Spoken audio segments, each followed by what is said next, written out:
Hello दोस्तों, नमस्कार। मैं पंकज आप सभी का स्वागत करता हूं नालंदा के इस ऑनलाइन क्लासेस में।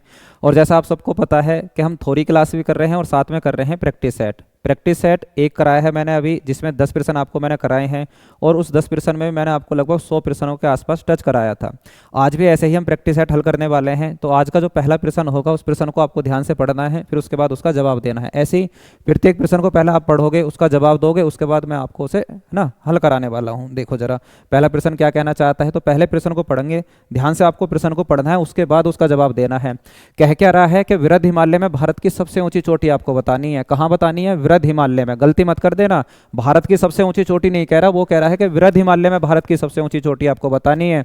ऑप्शन दिए हैं केटू गोडविन, कंचनजंगा, माउंट एवरेस्ट या कामेत। इन चारों में से एक जवाब है। और चारों से ही लगातार प्रश्न में पेपर में प्रश्न आता है कि बताओ भारत की सबसे ऊंची चोटी कौन सी है, इसी में लिखा हुआ है। विश्व की सबसे ऊंची चोटी कौन सी है, इसी में लिखा हुआ है ना। कौन सी चोटी उत्तराखंड में पाई जाती है, वो इसमें लिखा हुआ है। तो चारों से ही प्रश्न बनेंगे, लेकिन आपको जवाब देना है विरध हिमालय में भारत की सबसे ऊंची चोटी कौन सी है। या केटू गोडविन है, कंचनजंगा है, माउंट एवरेस्ट है या कामेत है। तो मैं आपको बताता हूं, इसका सही आंसर होगा कंचनजंगा। आज बहुत सारे प्रश्न ऐसे हैं जो आपके बिल्कुल क्लियर हो जाएंगे। अगर आपसे पूछे कि भारत की सबसे ऊंची चोटी आपको बतानी है, तो आप बताओगे क्या है? केटू गोडविन ऑस्टिन। केटू आएगा लिखा हुआ है, गोडविन ऑस्टिन आएगा ना, ग्राडविन लिखा हुआ है, ये गोडविन ऑस्टिन है। क्या है? Godwin Austin.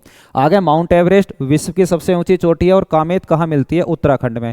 कामेत का नाम आता है, त्रिशूल का नाम आता है, नंदा देवी का नाम आता है। ये सारी चोटियां कहाँ हैं? उत्तराखंड में। कहाँ है? उत्तराखंड में। अगर अन्नपूर्णा का नाम आ जाए है ना, धौलावीरा का नाम आ जाए, और साथ में माउंट एवरेस्ट का नाम आ जाए, मकालू का नाम आ जाए, ये सारी पर्वत श्रेणियां कहाँ मिलती हैं? नेपाल के अंदर।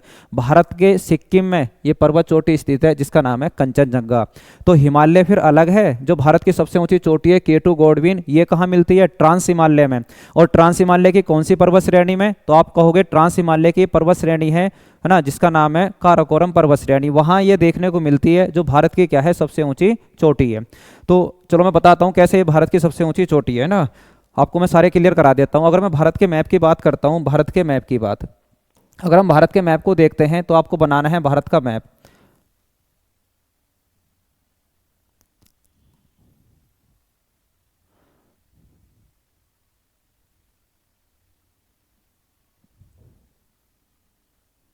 तो इस टाइप से आपको नजर आएगा भारत का मैप।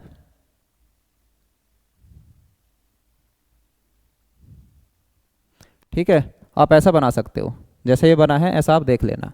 अब क्या कह रहा है कि मैंने कहा ना आपको अलग अलग थोड़ा सा हिमालय को समझना है कि हिमालय है कहाँ, वृहद हिमालय कहाँ है, कैसे ये प्रश्न बना है, और भारत की सबसे ऊंची चोटी आपको कहाँ नजर आएगी, जरा देखना ध्यान से। अगर मैं बात करूं कि यहाँ समांतर ऊपर जम्मू कश्मीर यानी लद्दाख वाले क्षेत्र में इधर 3 समांतर पर्वत श्रेणी नजर आती हैं। एक इस टाइप से पर्वत श्रेणी है। अगर मैं बनाऊं दूसरी पर्वत श्रेणी यहाँ नजर आएगी। और अगर मैं अलग से एक पर्वत श्रेणी और बनाता हूँ तो एक पर्वत श्रेणी कहाँ नजर आने वाली है? इसके नीचे। यहाँ 3 तो होगी ये समांतर पर्वत श्रेणी। फिर वृहद हिमालय कहाँ है? ये कौन सा हिमालय? पहले इसका बात करो, ये पहला कौन सा हिमालय है? ये हिमालय है हमारा ट्रांस हिमालय। कैसा हिमालय है? तो आप कहोगे ये है ट्रांस हिमालय। ट्रांस को हिंदी में कहते हैं पार हिमालय। कैसा? पार हिमालय, ट्रांस हिमालय। ये है ट्रांस हिमालय। ठीक, ट्रांस हिमालय में कितनी पर्वत श्रेणी लिखी है मैंने? ये 3 पर्वत श्रेणी नजर आती है। कितनी? 3 पर्वत श्रेणी। 3 पर्वत श्रेणी नजर आती है। तो पहली का नाम मैं ऐसे लिख देता हूँ, इसका नाम है क्या? काराकोरम पर्वत श्रेणी। इसका नाम है तो आप कहोगे लद्दाख पर्वत श्रेणी। और इसका नाम है आप कहोगे जास्कर पर्वत श्रेणी। अब इसी सबसे ऊपर वाली जो पर्वत श्रेणी है, इसी पर्वत श्रेणी पर भारत का सबसे ऊंचा शिखर है ना। इसी पर भारत का सबसे ऊंचा शिखर है, जिसे हम जानते हैं किसके नाम से? इसी पर सबसे ऊंचा शिखर है यहाँ। इसी पर सबसे ऊंचा शिखर है, जिसे हम जानते हैं किसके नाम से? आप बताओगे केटू के नाम से। आपको दिख रहा होगा, इसका नाम क्या है? केटू। इसको कह देते हैं गोडविन ऑस्टिन। तो भारत का जो सबसे ऊंचा शिखर है वो वृहद हिमालय में ना होकर कहाँ है? आप बताओगे ट्रांस हिमालय की एक पर्वत श्रेणी है, जिसको जानते हैं काराकोरम पर्वत श्रेणी।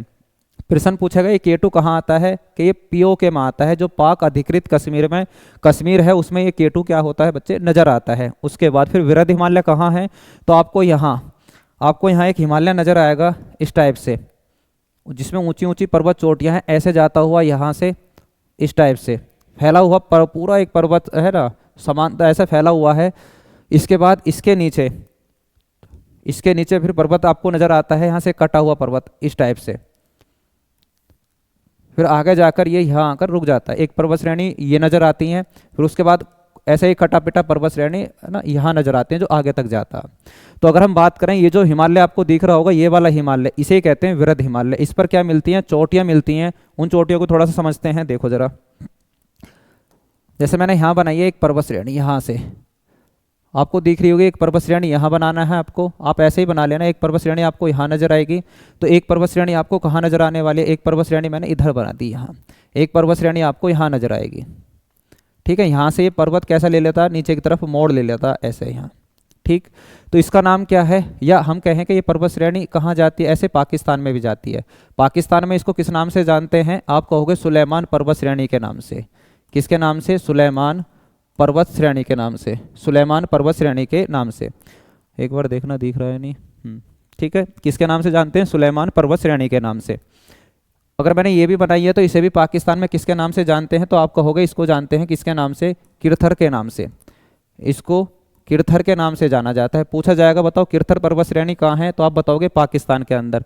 इस पर्वत श्रेणी का, इस पर्वत का नाम क्या है जो मैंने यहाँ बनाया है ये वाला? इसका नाम आप बताओगे, इसका नाम है नंगा पर्वत। नंगा पर्वत। ये कहाँ स्थित है? तो आप बताओगे ये भी पीओके में स्थित है। कहाँ? पीओके में। और केटू भी कहाँ स्थित था? आप ये कहोगे ये भी पीओके में ही स्थित है। इसके बाद हम उत्तराखंड में 3 पर्वत श्रेणियाँ देखते हैं। यहाँ उत्तराखंड में, उत्तराखंड में कितनी पर्वत श्रेणियाँ नजर आती हैं? तो आप कहोगे ये 3 पर्वत श्रेणियाँ नजर आ रही हैं। एक का नाम अगर हम ये कहें, इसी में स्थित है कामेत, इसी में स्थित है कामेत, और उत्तराखंड में ही स्थित है। आप कहोगे उत्तराखंड में स्थित है यहाँ नंदा देवी, यहाँ स्थित है नंदा देवी। नंदा देवी से भी एक प्रश्न बनता है अगर आप उत्तराखंड से हैं, अगर आप उत्तराखंड की आप तैयारी कर रहे हैं कि पूछेगा आपसे उत्तराखंड की, यूके की सबसे ऊंची चोटी कौन सी है?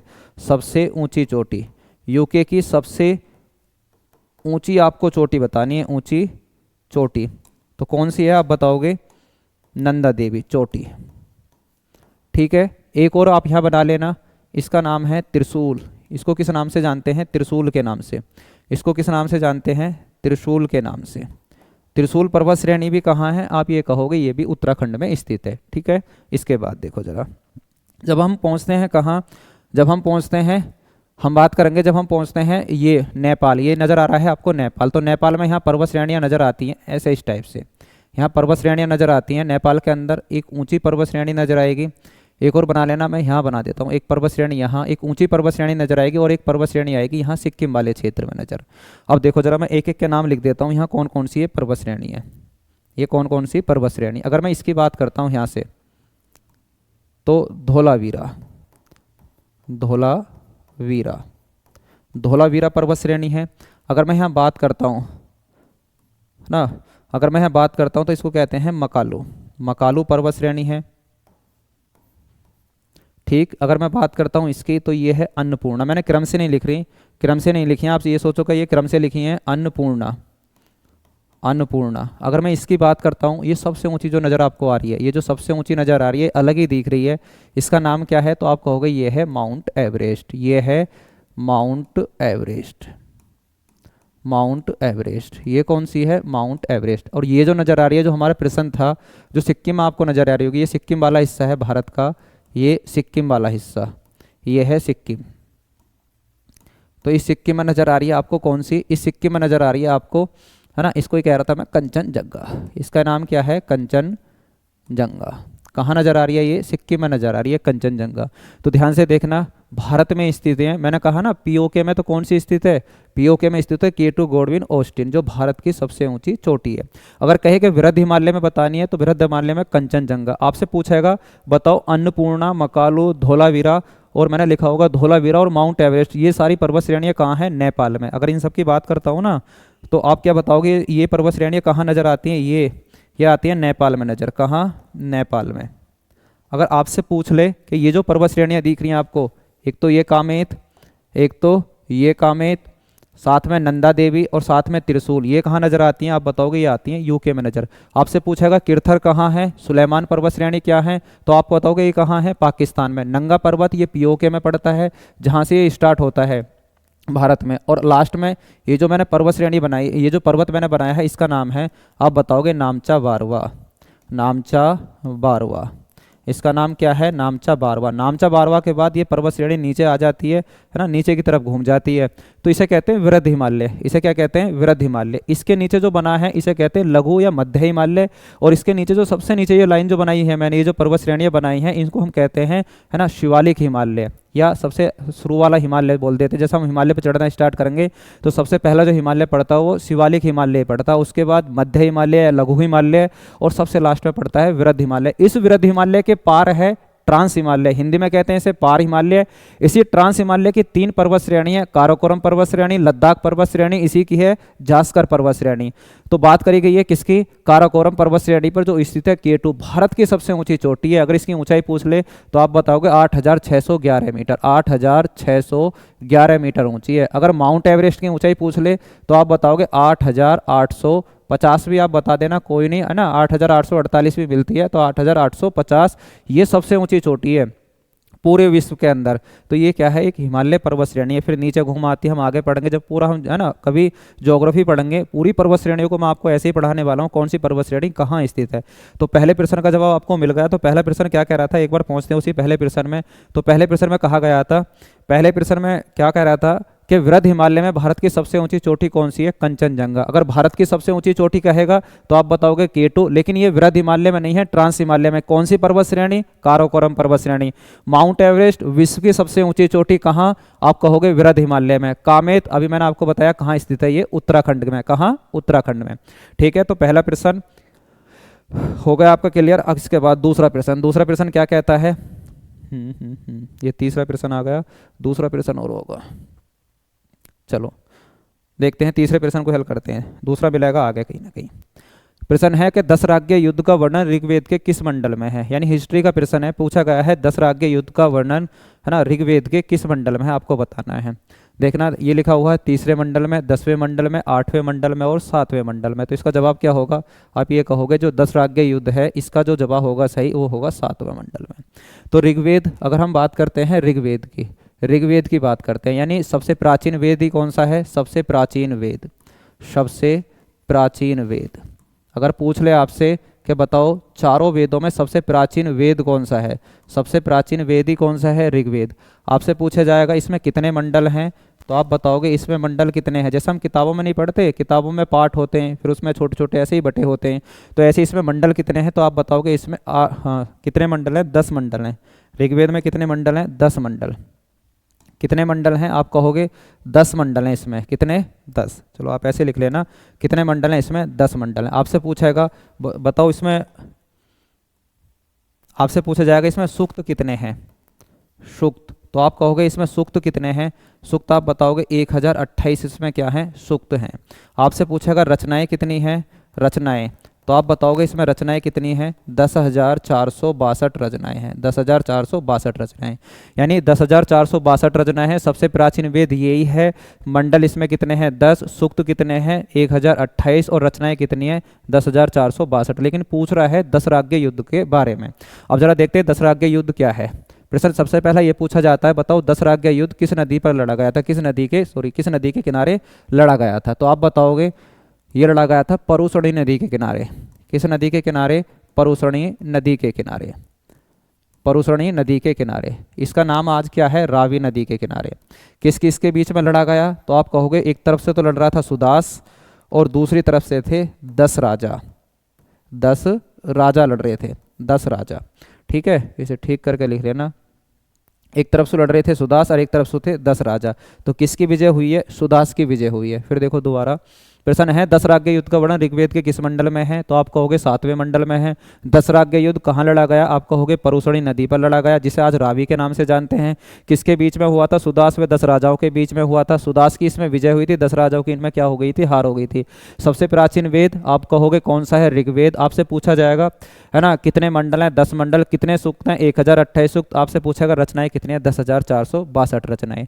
अगर हम चारों वेदों की बात करते हैं तो आप सब जानते हैं चार वेद कौन से हैं, 4 वेद। आप कहोगे एक है ऋग्वेद, दूसरा कौन सा वेद है, आप कहोगे यजुर्वेद, दूसरा है यजुर्वेद, तीसरा आप कहोगे सामवेद, तीसरा कौन सा है, सामवेद, तीसरा कौन सा है, सामवेद, और चौथा कौन सा है, आप कहोगे अथर्ववेद, चौथा कौन सा है, आप कहोगे अथर्ववेद।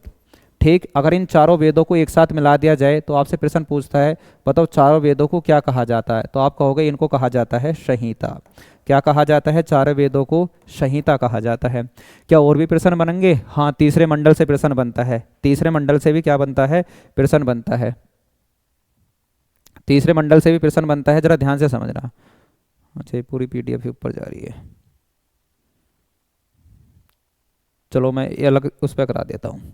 तो क्या बनेगा तीसरे मंडल में? तीसरे मंडल में क्या है? आपसे प्रश्न बनेगा तीसरे मंडल में, तीसरे मंडल से प्रश्न बनेगा तो बताओ तीसरे मंडल में क्या बताया गया है, तो आप कहोगे तीसरे मंडल में ही तो क्या है? गायत्री मंत्र है। क्या है? गायत्री मंत्र। गायत्री मंत्र कौन से मंडल में है? तीसरे मंडल में। इसके बाद आपसे सातवें मंडल में मैंने अभी चर्चा करी थी कि सातवें मंडल में क्या है? दशराज्ञ युद्ध का वर्णन है, दशराज्ञ युद्ध का वर्णन। दशराज्ञ युद्ध का क्या दिया गया है? इसमें वर्णन दिया गया है। आपसे पूछेगा आठवें मंडल में, आठवें मंडल में क्या है, तो आप कहोगे इसमें हस्तलिखित, हस्तलिखित, इसमें जो हस्तलिखित रचनाएं हैं उन्हें क्या कहा गया है? हस्तलिखित रचनाओं को। जो हस्तलिखित रचनाओं या रचनाओं को खिल कहा गया है। रचनाओं को क्या कहा गया है? खिल।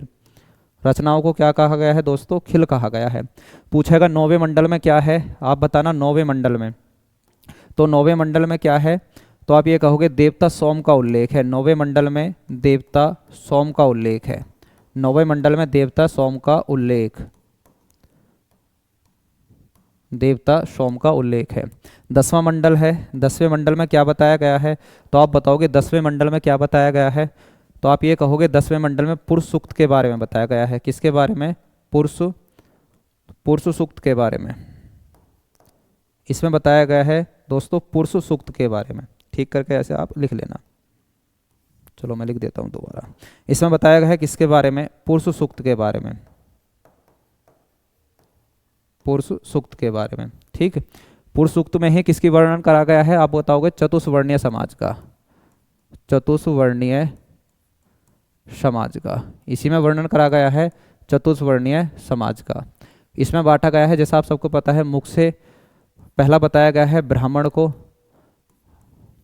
ब्राह्मण बताया गया है कहाँ से? मुख से। ऐसे आपसे पूछेगा दूसरा जो वर्णन करा गया है वो करा गया है किसका? क्षत्रियों का। क्षत्रिय का जो वर्णन करा गया है वो करा गया है भुजाओं से। कहाँ से? भुजाओं से। उसके बाद आपसे पूछेगा थर्ड, ठीक, ब्राह्मण मुख से हो गए, क्षत्रिय भुजाओं से हो गए। जो वैश्य होते हैं, बनिया, वैश्य जो व्यापारी, तो ये कहाँ से हैं? जंगाहों से, है ना, जंगाहों से, जंगाहों से इनका वर्णन करा गया है।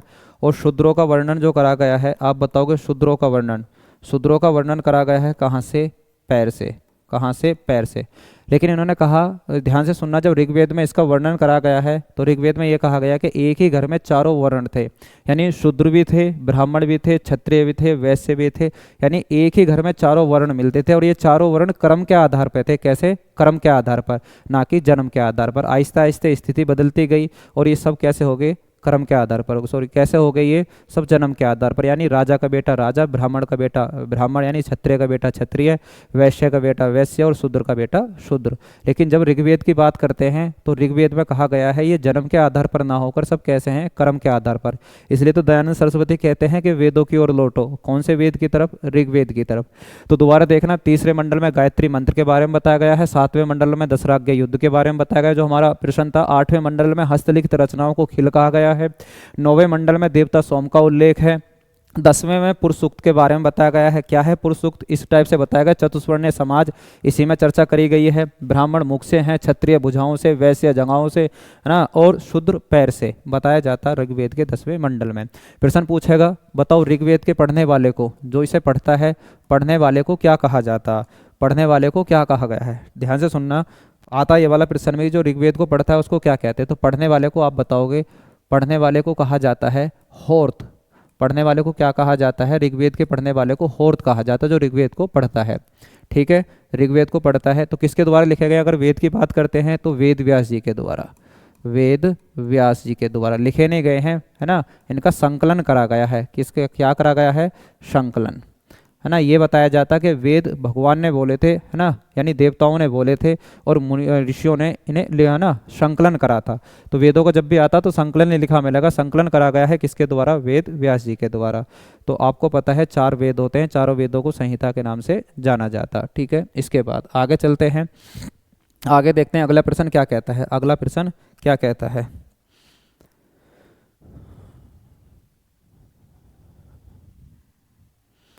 तो ये ज्योग्राफी का प्रश्न है, निम्नलिखित में से कौन सा ग्रह जल में तैरने लगेगा। अगर उसे जल में, है ना, लाया जाए या जल में गिरा जाए, है ना, कौन सा ऐसा ग्रह है जो जल में तैरना स्टार्ट कर देगा। तो बताओ निम्नलिखित में से कौन सा ग्रह, जैसे वरुण, मंगल, शनि, शुक्र। पहले बताओ जल में तैरने की कंडीशन क्या है, बताओ जल में तैरने की कंडीशन क्या है, यानी डेंसिटी, घनत्व निर्भर करता है, क्या, घनत्व। जिसका घनत्व पानी से ज़्यादा होता है वो पानी में डूब जाता है, और जिसका घनत्व पानी से कम होता है वो पानी में तैरता है। तो इनमें से कोई ऐसा ग्रह होगा जिसका घनत्व क्या होगा, पानी से कम होगा, तो वो कौन सा है, इसका आंसर होगा शनि। शनि को अगर पानी में लाया जाए तो पानी पर तैरना स्टार्ट कर देगा, पानी में तैरना स्टार्ट कर देगा। अगर पूछा जाए, देखो और भी ग्रहों के बारे में पूछा जाता है, और भी ग्रहों के बारे में पूछा जाता है। अगर पूछ ले कि सबसे बड़ा ग्रह कौन सा है, सबसे छोटा ग्रह कौन सा है, तो जैसे चर्चा करते हैं, अगर वरुण के बारे में पूछ ले, वरुण के बारे में अगर आपसे पूछता है तो आप बताओगे वरुण सबसे दूर ग्रह है, सबसे दूर ग्रह, सबसे दूर स्थित ग्रह है, सबसे दूर दूर स्थित ग्रह, सबसे दूर स्थित ग्रह। प्रश्न पूछेगा और इसमें प्लस सबसे दूर स्थित ग्रह है, और आपसे पूछेगा सबसे ठंडा ग्रह कौन सा है, सबसे ठंडा ग्रह, सबसे ठंडा ग्रह, सबसे ठंडा ग्रह कौन सा है, वरुण। मंगल से पूछेगा कि बताओ लाल ग्रह किसको कहा जाता, लाल ग्रह, लाल ग्रह किसको कहा जाता, तो आप कहोगे किसको कहा जाता है, मंगल को कहा जाता। ठीक है, लाल ग्रह किसको कहा जाता है, मंगल को, क्योंकि आयरन ऑक्साइड इस पर पाया जाता है। शनि के बारे में हमने चर्चा करी है कि कौन सा ग्रह जल में तैर सकता है, क्योंकि, है ना, आप लिख लेना, क्योंकि इसका घनत्व, क्योंकि इसका घनत्व, इसका घनत्व जल से कम है। इसका घनत्व कैसा है, जल से कम, जल से कम है।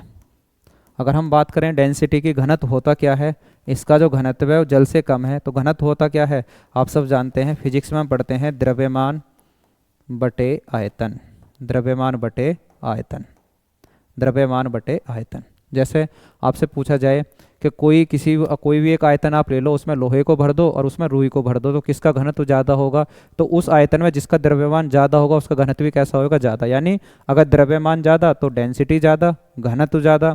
अगर आयतन ज़्यादा है, आयतन ज़्यादा है या आयतन को बढ़ाया जाता है तो आप बता दो डेंसिटी घट जाती है, द्रव्यमान को बढ़ाया जाता है तो डेंसिटी बढ़ जाती है। तो पानी की डेंसिटी लगभग 1 होती है, जिसका घनत्व पानी से ज़्यादा होता है वो पानी में डूब जाता है, और जिसका घनत्व पानी से कम होता है वो पानी में बच्चे तैरने लगता है। लगभग 0.6 और 7 के बीच में घनत्व है किसका, शनि का। अगर इसे पानी में लाया जाएगा तो ये पानी में तैरना स्टार्ट कर देगा, पानी में तैरना स्टार्ट कर देगा। देखो मंगल ग्रह कैसा है, इसे लाल ग्रह कहते हैं, आयरन ऑक्साइड के कारण, आयरन ऑक्साइड के कारण, है ना, इसे लाल ग्रह कहा जाता। अगर शुक्र की बात करते हैं, चलो शुक्र की बात करते हैं, सबसे, है ना, आपसे पूछा जाएगा सबसे चमकीला ग्रह, अगर पूछ ले सबसे चमकीला ग्रह, सबसे चमकीला ग्रह, सबसे चमकीला ग्रह, तो सबसे चमकीला ग्रह कौन सा है, सबसे चमकीला ग्रह आप कहोगे शुक्र। आपसे पूछा जाएगा सांझ का तारा, सांझ का तारा, सांझ का तारा या भोर का तारा किसको कहते हैं, भोर का तारा, भोर का तारा, तो इसी को कहते हैं किसको, शुक्र को। पृथ्वी की जुड़वा बहन भी किसको कहा जाता है, इसी शुक्र को कहा जाता है, पृथ्वी की जुड़वा बहन, पृथ्वी की जुड़वा बहन किसको कहा जाता है, इसी को, जुड़वा बहन। मंगल, और देख लेना मंगल में ऋतु परिवर्तन, ऋतु परिवर्तन पृथ्वी के समान होते हैं, ऋतु परिवर्तन पृथ्वी के समान, पृथ्वी के समान होते हैं ऋतु परिवर्तन। वरुण सबसे दूर है, सबसे दूर स्थित ग्रह है, सबसे ठंडा ग्रह है, लाल ग्रह मंगल को कहते हैं। ऋतु परिवर्तन पृथ्वी के समान होते हैं, क्योंकि, है ना, शनि, क्योंकि इसका घनत्व कैसा होता है ना, पानी से कम है, इसलिए पानी में तैर सकता है। शुक्र सबसे चमकीला, भोर का तारा, सांझ का तारा, पृथ्वी की जुड़वा बहन किसको कहा जाता है, शुक्र को कहा जाता है, किसको, शुक्र को। अगले प्रश्न को देखते हैं, अगला प्रश्न क्या कहना चाहता, अगला प्रश्न क्या कहना चाहता। तो अगला प्रश्न है, हाँ, कौन सी पंचवर्षीय योजना पीसी महालनोबिस मॉडल पर आधारित थी? कौन सी ऐसी पंचवर्षीय योजना है जो पीसी महालनोबिस पर आधारित थी? है ना, मॉडल था पीसी महालनोबिस, उन्होंने इस योजना को तैयार करा था पीसी महालनोबिस ने, पीसी महालनोबिस पर आधारित। तो इसका आंसर होगा पहली, दूसरी, तीसरी या आठवीं। तो जो पहली और दूसरी जो पंचवर्षीय योजना है वो किस पर आधारित थी? है ना, पीसी महालनोबिस पर। बहुत बढ़िया प्रश्न है ये भी कि पीसी महालनोबिस पर आधारित थी कौन सी दूसरी पंचवर्षीय योजना। अगर पहली पूछ ले, पहली, तो आप बताओगे पहली पंचवर्षीय जो योजना है वो हेराल्ड डोमर मॉडल पर आधारित थी। हेराल्ड डोमर मॉडल पर आधारित थी, डोमर मॉडल पर आधारित थी। आपसे पूछेगा बताओ पहली पंचवर्षीय योजना पर, पहली पंचवर्षीय योजना में किस पर बल दिया गया था? तो कृषि पर। किस पर बल दिया गया? कृषि पर, है ना, बल दिया गया, कृषि पर बल दिया गया। क्या होती हैं पंचवर्षीय योजनाएं? है ना, जब देश आज़ाद हुआ, भारतीय हम कह सकते हैं प्रधानमंत्री बने पंडित जवाहरलाल नेहरू, तो आप सब जानते हैं कि अगर हमें देश चलाना है तो प्लानिंग करनी पड़ेगी। है ना, क्या करनी पड़ेगी? प्लानिंग करनी पड़ेगी। ये प्लानिंग ही थी जो 5-5 साल के लिए होती थी। जब नरेंद्र मोदी की सरकार आई 1 जनवरी 2015 में, ये प्लानिंग खत्म कर क्या लाया गया? आप बताते हो, नीति आयोग। क्या लाया गया? नीति आयोग लाया गया। तो हेराल्ड डोमर मॉडल पर आधारित थी पहली पंचवर्षीय योजना, कृषि पर बल दिया गया था। आपसे पूछेगा कि बताओ पहली पंचवर्षीय योजना में, अगर मैं बात करूं पहली पंचवर्षीय योजना में, तो जैसे भांगड़ा नागल बांध, भांगड़ा नागल बांध, भांगड़ा नागल बांध, है ना, पहली पंचवर्षीय योजना में बनी थी। ये परियोजना है, जैसे व्यास परियोजना पूछ लेगा आपसे, व्यास परियोजना, व्यास परियोजना। आपसे पूछ लेगा दामोदर परियोजना, दामोदर परियोजना, दामोदर, दामोदर परियोजना, दामोदर परियोजना। ठीक है, 1951 से 1956 तक चलती है। दूसरी पंचवर्षीय योजना उद्योग पर आधारित थी। किस पर? उद्योग पर। उद्योग पर बल दिया गया था, उद्योग पर बल दिया गया, उद्योग पर बल दिया गया। कौन सी पंचवर्षीय योजना में? दूसरी पंचवर्षीय योजना में, है ना, दूसरी पंचवर्षीय योजना में। तो पहली हेराल्ड डोमर मॉडल पर आधारित थी, कृषि पर बल दिया गया, भांगड़ा नागल बांध परियोजना इसी में थी, उद्योग पर बल दिया गया दूसरी पंचवर्षीय योजना पे। जब मैं आपको एक साथ पंचवर्षीय योजना कराऊंगा तो सारी पंचवर्षीय योजना मैं आपको एक साथ करा दूंगा। ठीक है, अभी हम केवल 2 को समझ लें, पहली और दूसरी। तीसरी भी देखना, फिर उसके बाद क्या आ जाता है ना, योजना अवकाश आ जाता है। 8वीं पंचवर्षीय आगे करेंगे। तो एक बार ये समझ लेना टोटल पंचवर्षीय योजना कितनी थी? 12 योजना आई हैं टोटल, 12 योजना आई हैं, 12 पंचवर्षीय क्या आई हैं? योजना आई हैं। इसमें भी ध्यान से समझना 12 पंचवर्षीय योजना कब खत्म कर दी गई? कब खत्म कर दी मतलब कब नीति आयोग आया? तो 1 जनवरी 2015 से क्या चल रहा है? अब नीति आयोग चल रहा है। क्या चल रहा है? नीति आयोग। टोटल पंचवर्षीय योजना कितनी है? 12। इसके बाद अगले प्रश्न को देखते हैं। अगला प्रश्न क्या कहना चाहता है? अगला प्रश्न कह रहा है कि राज्यसभा की संरचना किस अनुच्छेद में दी गई है? अनुच्छेद में दी गई है किसकी? राज्यसभा की संरचना। तो आप बताओगे आर्टिकल 80 दे रखा है, आर्टिकल 81, 79 या 312। तो इसका आंसर क्या होगा? आप ये कहोगे आर्टिकल 80 में। आर्टिकल 80 में क्या दी गई है? राज्यसभा की संरचना दी गई। अनुच्छेद 80 कहता है राज्यसभा के बारे में। अब जरा ध्यान से समझना राज्यसभा के बारे में आर्टिकल कौन सा? 80। जैसे हम बात करते हैं संसद, अगर संसद के गठन की बात करते हैं तो संसद का गठन है 79 में, 79 में दे रखा है संसद का गठन। संसद किस किस से मिलकर बनती है? तो आप कहोगे संसद के 3 प्रमुख भाग होते हैं। एक होती है राज्यसभा, एक होती है लोकसभा, और साथ में होते हैं राष्ट्रपति। ये तीनों क्या हैं? संसद के प्रमुख भाग हैं, राष्ट्रपति, राज्यसभा और लोकसभा। अगर हम राज्यसभा की बात करते हैं तो इसके गठन की बात करी गई है किसमें? 80 में। 80 में बात करी गई है राज्यसभा गठन की, 81 में बात करी गई है लोकसभा गठन की, और आप सब जानते हैं 52 में कहा गया है 52 में कि भारत का एक राष्ट्रपति होगा। 52 में कहा गया है भारत का एक राष्ट्रपति होगा। राज्यसभा का गठन 80 में है, लोकसभा का गठन 81 में है, और राष्ट्रपति का, है ना, अगर पूछा जाए भारत का राष्ट्रपति होगा तो आप कहोगे किसमें दिया गया है? 52 में। और भी प्रश्न पूछा जा सकता है, जैसे राज्यसभा एक स्थायी सदन है। कैसा? स्थायी सदन है, कभी भंग नहीं होता, स्थायी सदन है। अगर बात करें लोकसभा की तो ये कैसा है? एक अस्थायी सदन है, अस्थायी क्या है? ये सदन है। ये कैसा सदन है? अस्थायी सदन है। राज्यसभा को हम कहते हैं द्वितीय सदन, इसे कहा जाता है द्वितीय सदन। इसे बोलते हैं द्वितीय सदन और इसे हम कहते हैं प्रथम सदन। इसको क्या कहते हैं? प्रथम सदन कहते हैं, प्रथम सदन। अगर पूछा जाए अधिकतम सीटों की संख्या कितनी है, आप कहोगे 250, और इसमें अधिकतम सीटों की संख्या कितनी है? तो 550। कितनी है? 550।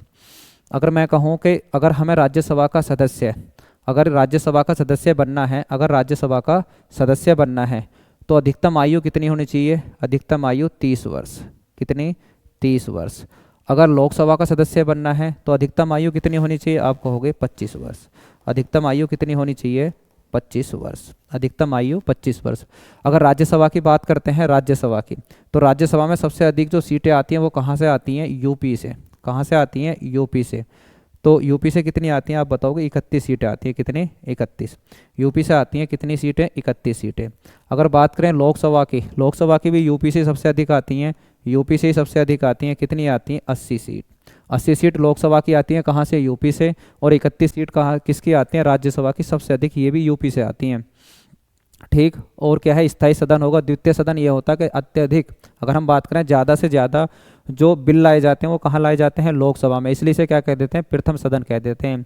अगर मैं बात करूं, स्थायी सदन है कि कभी भंग नहीं होता, ये कभी भी भंग हो सकता है ना, क्योंकि मंत्रिपरिषद के प्रति उत्तरदायी होती है। मंत्रिपरिषद जो होती है वो लोकसभा के प्रति क्या होती है? उत्तरदायी होती है। ठीक है। संसद का गठन किस में दे रखा है? 79 में। 79 में। आगे बात करते हैं। अच्छा, इसमें बात करते हैं, इसमें दे रखा सब 300 बारे में, अखिल भारतीयों के बारे में दे रखा ना। राज्यसभा 2/3 से कानून पास करके अखिल भारतीय सेवाओं का सर्जन कर सकती है। किस में है? आर्टिकल 312 में। 80 में बता दिया, 81 में बता दिया और 79 में मैंने आपको बता दिया। अगले प्रश्न के, है ना, अगले प्रश्न को देखते हैं। अगला प्रश्न कहना क्या चाहता है? अगला प्रश्न क्या कह रहा है? देखना जरा इस प्रश्न को। कह रहा है कि भूस्थायी उपग्रह कितनी ऊंचाई पर लगाए जाते हैं। फिजिक्स का प्रश्न है कि जो सैटेलाइट होती हैं, है ना, जो सैटेलाइट होती हैं वो कितनी ऊंचाई पर लगाए जाते हैं। ऑप्शन, बढ़िया ऑप्शन बने हो। 3600 मीटर पर, 3600 किलोमीटर की ऊंचाई पर, 3600 किलोमीटर की ऊंचाई पर, 36,000 मीटर की ऊंचाई पर, 36,000 किलोमीटर की ऊंचाई पर। तो इसका जवाब होगा, ध्यान से सुनना, मीटर, मीटर दे रखा है यहाँ, किलोमीटर यहाँ किलोमीटर, तो 36,000 किलोमीटर की ऊंचाई पर लगाए जाते हैं। क्या लिखा हुआ है? भूस्थायी उपग्रह, यानी भूमि के साथ जो स्थायी हों, जो भूमि के साथ परमानेंट घूमें। कैसे? जरा ध्यान से समझना कैसे लगते हैं ये सैटेलाइट। हम बात कर रहे हैं किसकी? भूस्थायी की, है ना। किसकी बात कर रहे हैं? भूस्थायी सैटेलाइट की। अगर हमने बात करी, ये है पृथ्वी, ये क्या है? पृथ्वी है, पृथ्वी, ये पृथ्वी है यानी कि अर्थ है। ठीक है। अब मुझे सैटेलाइट लगानी है, तो सैटेलाइट मैं कहाँ लगाऊंगा? देखो, पृथ्वी भी घूमती है और सैटेलाइट भी घूमती है। पृथ्वी भी घूमती है, सैटेलाइट भी घूमती है। जब मुझे सैटेलाइट लगानी है, मान लो कि अगर मैंने यहाँ सैटेलाइट लगाई तो ये तो बहुत तेज़ी के साथ, पृथ्वी तो बहुत तेज़ी के साथ देखो अपने ध्रुव पर अब ऐसे भी घूमेगी पृथ्वी, अपने अक्ष पर भी, और सूर्य के चारों तरफ भी पृथ्वी घूमती है। तो जब अपने इस पर घूम रही है, अगर मैंने कहा यहाँ भारत स्थित है, यहाँ भारत स्थित है, ऐसे, ठीक, यहाँ भारत स्थित है। तो ये जो भूस्थायी उपग्रह होते हैं ना, जो अब इस पे देश लगाते हैं, मुझे यहाँ क्या लगानी है? सैटेलाइट लगानी है। समझो, मुझे यहाँ सैटेलाइट लगानी है, तो ऐसे सैटेलाइट में फिट करूँ कि जैसे जैसे भारत घूमता रहे, ये सैटेलाइट भी उसके साथ घूमती रहे। ठीक।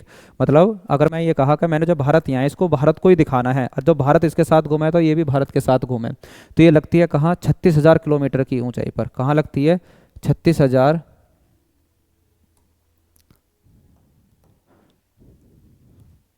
ठीक है। ये कहाँ लगती है? तो आप कहोगे ये लगती है 36,000 किलोमीटर की ऊंचाई पर जाकर, 36,000 किलोमीटर की ऊंचाई पर जाकर। ध्यान से सुनना, 36,000 किलोमीटर की ऊंचाई पर जब ये सैटेलाइट लगेगी तो इसका जो परिक्रमण काल होगा, इसका जो परिक्रमण काल होगा वो कितना आएगा? 24 घंटे। कितना आएगा? 24 घंटे। जैसे पृथ्वी 24 घंटे में अपनी धुरी पर घूम जाती है ना, ऐसे ये पृथ्वी के साथ साथ घूमते रहेंगे। मतलब ये जो दिखाएगा किसी एक देश को दिखाता रहेगा, जैसे भारत, तो ये भारत के साथ साथ ऐसे ही घूमती रहेगी। इसे कहते हैं भू स्थायी उपग्रह, यानी जो भूमि के साथ क्या है? स्थायी है। जैसे भारत घूम रहा है, ऐसी भारत के साथ साथ हमारी ये सैटेलाइट भी घूमती रहेगी। प्रत्येक देश इसे लगाते हैं और भारत ने भी लगाया हुआ है ऐसी सैटेलाइट को। तो 36,000 किलोमीटर की, यहाँ से 36,000 किलोमीटर की ऊंचाई पर लगते हैं, और इनका परिक्रमण काल आपसे पूछ ले तो आप इन्हें 24 घंटा ही बताओगे। क्या बताओगे? 24 घंटा बताओगे। ठीक है। प्रश्न अच्छा है। ये भी पूछा जाता है कि भूस्थायी उपग्रह कितनी ऊंचाई पर लगाए जाते हैं, तो किलोमीटर लगाना, 36,000 किलोमीटर। अगला प्रश्न देखते हैं, अगला प्रश्न क्या कह रहा है? अगला प्रश्न क्या कह रहा है देखना जरा ध्यान से।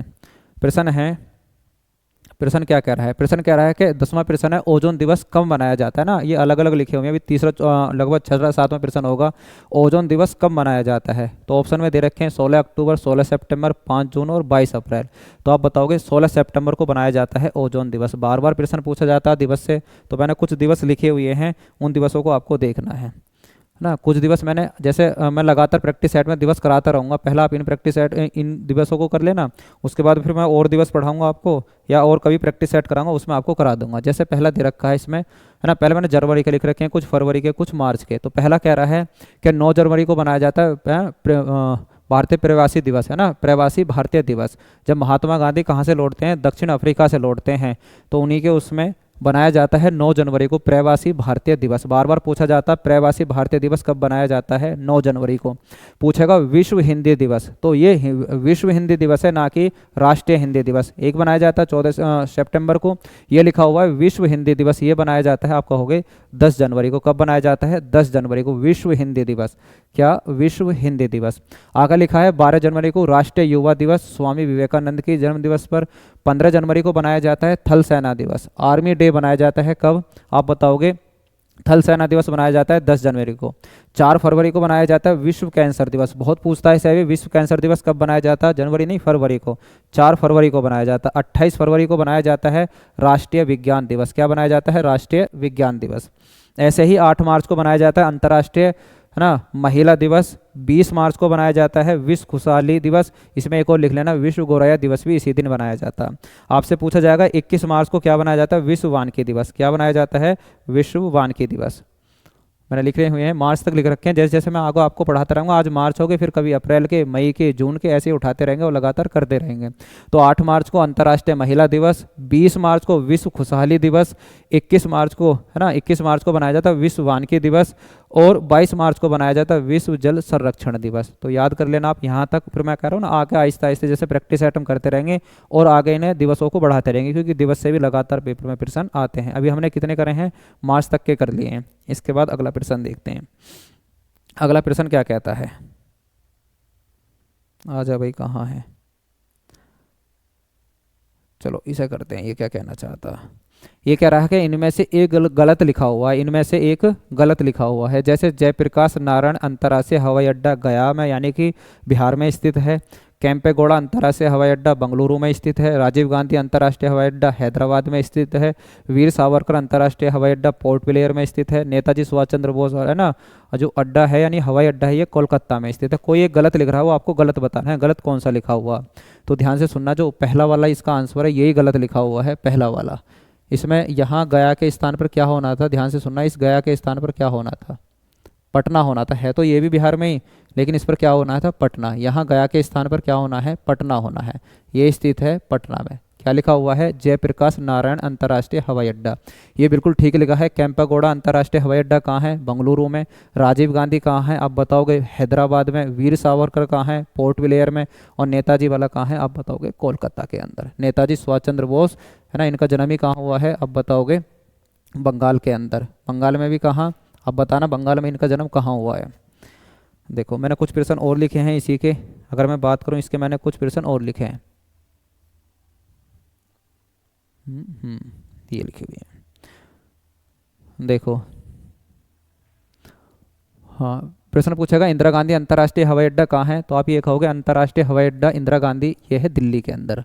कहाँ है? दिल्ली के अंदर। कहाँ बताओगे आप? ये है दिल्ली के अंदर। ये है दिल्ली के अंदर। ये कहाँ है? दिल्ली के अंदर, है ना। छत्रपति शिवाजी महाराज जो है अंतर्राष्ट्रीय हवाई अड्डा, ये कहाँ है? मुंबई के अंदर। मुंबई के अंदर। अगर और बात करें नेताजी सुभाष चंद्र बोस, अभी हमने बात करी थी, ये कहाँ है? कोलकाता के अंदर। ये कहाँ है?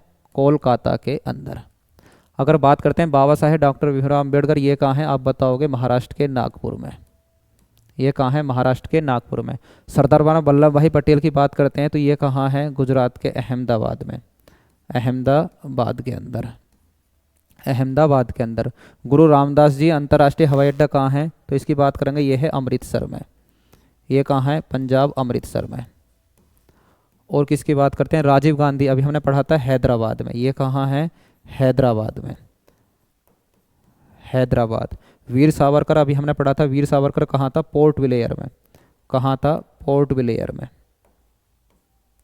ये कहाँ स्थित है बच्चों? पोर्ट ब्लेयर में। ये कहाँ स्थित है? पोर्ट ब्लेयर में। अगर हम बात करते हैं किसकी? कैंपागोड़ा की, तो कैंपागोड़ा मैंने अभी आपको पढ़ाया था। कैंपागोड़ा कहाँ स्थित है? तो आप बताओगे कैंपागोड़ा कहाँ स्थित है? तो कैंपागोड़ा आप बताओगे कहाँ स्थित है? बंगलुरु में स्थित है। कहाँ? बंगलुरु में स्थित है। और ये बढ़िया प्रश्न है, लाल बहादुर शास्त्री अंतर्राष्ट्रीय हवाई अड्डा कहाँ है? ये है वाराणसी में। ये कहाँ है? वाराणसी में। जो यूपी की तैयारी कर रहे हो ध्यान से सुनना, ये प्रश्न बनता है कि लाल बहादुर शास्त्री अंतर्राष्ट्रीय हवाई अड्डा कहाँ है? तो आप कहोगे ये कहाँ है? वाराणसी में। कैंपेगौड़ा कहाँ है? बंगलुरु में। वीर सावरकर कहाँ है? पोर्ट ब्लेयर में। राजीव गांधी कहाँ है? हैदराबाद में। गुरु रामदास जी कहाँ हैं? तो आप ये कहोगे गुरु रामदास जी कहाँ हैं? अमृतसर में। इसके बाद सरदार वल्लभ भाई पटेल है ना अंतर्राष्ट्रीय हवाई अड्डा अहमदाबाद में। बाबा साहेब डॉक्टर भीमराव अम्बेडकर अंतर्राष्ट्रीय हवाई अड्डा नागपुर। नेताजी सुभाष चंद्र बोस कोलकाता। छत्रपति शिवाजी महाराज आप कहोगे मुंबई। और इंदिरा गांधी अंतर्राष्ट्रीय हवाई अड्डा कहाँ है? आप कहोगे दिल्ली में। कहाँ है? दिल्ली में। इस टाइप से मैं आपको प्रश्न कराता रहूँगा, जैसे मैंने आज ये लिखे हैं कुछ और आगे लिखता रहूँगा, तो ये भी आपके क्या हो जाएंगे? पूरे हो जाएंगे। अगर हम बात करते हैं बच्चे अगले प्रश्न की, और जो इसमें प्रश्न रह रहा है उसे और देखते हैं।